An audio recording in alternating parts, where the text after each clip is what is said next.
sahod ng mga kupal.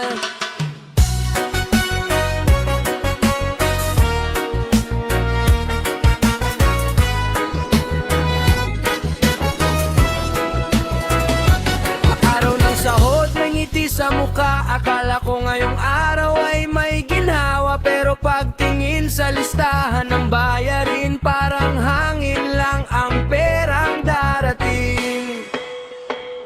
Maagang gumising, buong araw nagbanat ng buto. Init at ulan, tiniis ko ng todo. Nang dumating ang sweldo, saya ang nadama, pero ilang saglit lang wala rin pala.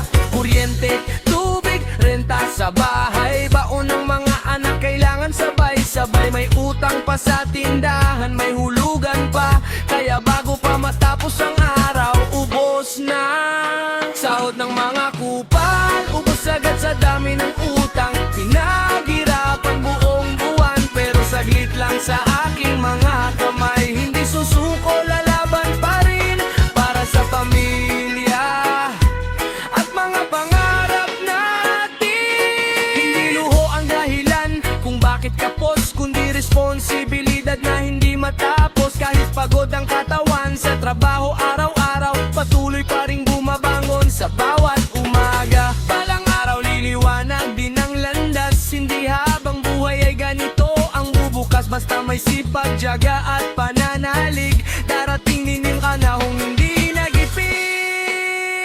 Sahod ng mga kupal, ubus man ngayon, may pag-asa pa rin. Kahit mabigat ang bawat hakbang, hindi titigil ang pusong lumalaban. Kasama ang pamilya sa bawat darating din ang mas magandang kinabukasan.